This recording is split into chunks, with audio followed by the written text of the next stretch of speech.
Welcome back to Inside Politics. Our guest today is Nashville Mayor Megan Barry.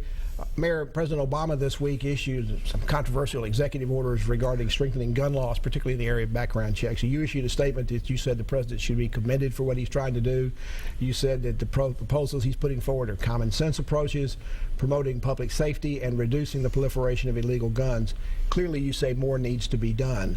In that regard, in your duties as mayor, does doing more mean joining the Metro Fair Board and banning gun shows at our fairgrounds once current contracts expire? Well, what I want to see is getting the proliferation of illegal guns off the street. And I believe that being able to do that, the president has put forward, I think, some very common sense approaches.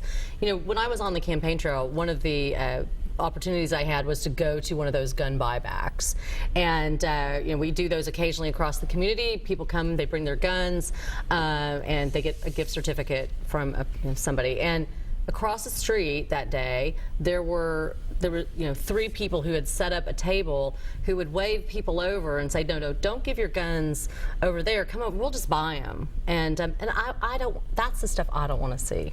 I want to close that so that the buying and selling of guns actually involves a background check. If gun shows continue to be held at the fairgrounds in the future with future contracts, would you like to see some of the guidelines that the president's outlined incorporated within those contracts, that the contractors here have to do that with gun shows? I want to make sure that if we are doing anything on our public property, that we are adhering to best practices, and then we're making sure that we are not proliferating illegal guns. I could ask this next question about a number of topics that you have a view about, that usually we see a different view on it when the state legislature comes back to town, and they'll be coming back to town this coming week. Obviously, guns would be one of those.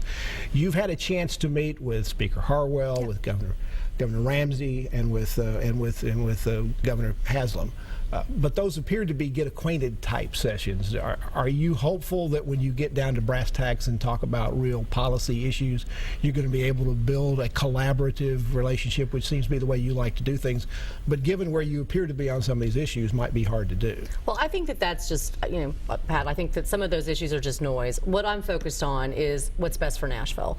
And when you look at Speaker Harwell and you look at Governor Ramsey and Governor Haslam, we all have a lot of commonality about what we want to see around Nashville being successful, and that involves transit, that involves jobs, it involves economic opportunity. I mean, I think we have a lot more to talk about moving Nashville and Tennessee forward, and there's a lot more commonality than... When you say it's a lot of noise, what do you mean? I mean, you can get distracted with the state legislature saying, well, she's... By the rhetoric? Yeah, she's out here on this stuff, and I want to bring it all back down to what's best for Nashville. Now, within days after you were elected, the state attorney general said that the voter-approved Metro Charter Amendment that was going to require at least 40% local workers be used on Metro projects, that might be illegal. You've held off implementing that. There seems to be some stuff going on behind the scenes. In fact, you told the Tennessean there's a lot of work going on behind the scenes. Can you tell us kind of what's going on and where you sort of expect this to end up? Sure. I think for the first time in a long time, what we've been able to do is take that controversy and put it around a table and have a conversation about it. And around that table... And that's been working? That's been absolutely. Civil? Labor, we've got developers, we've got the ABC. All of us have the same outcome in mind. We all want to see local workers trained so that they can qualify for local jobs. The lawyers think you can make it work? Well, at this point, we think that we're, set aside Amendment 3. I say, what is the problem we're trying to solve? We need workers, and workers need jobs. And what we're working toward is creating those opportunities for that to happen. And everybody's around the table, and we are all in agreement on that. Mass transit's another issue that you mentioned. You were recently talking in the last couple of days about some new ideas. I had not heard you specifically here in Nashville. One of them is the federal government apparently has a grant project going on out there that some cities are going to be giving money to promote driverless cars. Now, there's some people who already think we have a lot of driverless cars in Nashville, but how would that improve the situation? Well, so when we look at the grant that you're talking about, there's a $40 million grant out there that the federal government is looking at to give to cities that are being innovative. And so much of what we have to look at is the technology that you need to be innovative. It's going to cost us billions and billions of dollars if we're going to build old infrastructure. We need to be thinking about what the new infrastructure is, and that includes possibly driverless cars. Another idea is perhaps to take the bus rapid transit thing Yes. and use it on the interstate. We use either the HOV lanes Yep. or I guess the right-of-way. the service Yeah. lanes. Mm-hmm.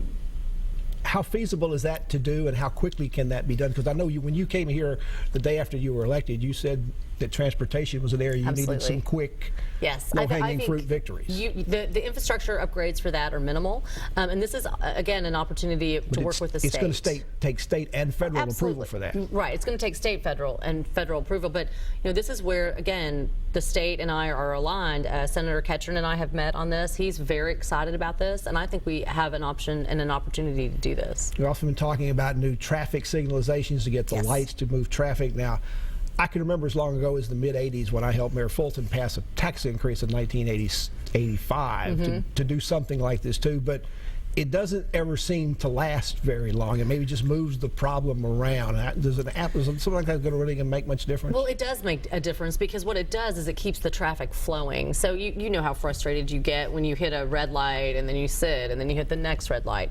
What this does is it does move traffic and it does make a difference. Also some talk about a smartphone app that would show people where traffic is, but isn't one of the problems that people are already distracted with their phones? Do you want them looking at more apps to figure out what's going on? I think when we talk about open data, which is what gives all of these app developers the opportunity to develop those, that's where our focus is putting the information out there. You're updating the city's sidewalk master Yes. plan along with the bikeways. Is that update just about to be done? I understand you're meeting with all the council members, all 35 of them. Correct. But there's never enough money for the council Well, for sidewalks. You know that from the 8 years you were there. So right now our focus is making sure that those sidewalk connections are connecting people to transit lines or connecting kids to schools or creating or wherever we've got those gaps of a lot of walking folks. So those are the priorities. Those are the priorities, and the council's in line with that. Now, the council was happy when you announced the fact that you'd also identified some additional money to put into sidewalks. But then I began to hear quietly from some of them that, hey, wait a minute, we didn't know she was going to do that. Where did they move that money from, and how come we weren't part of that process? Or you had to do a little fence mending on some of that, that they didn't feel like they were left out? They always feel left out. But well, I mean, as a former council member, I believe that making sure that we're communicating to the council is important, and we've gone back and made sure that they understand that. They're very excited about the sidewalks, and I think so are their constituents. Mayor Megan Barry is our guest on Inside Politics. Our conversation with her continues on the other side of this break. Stay with us.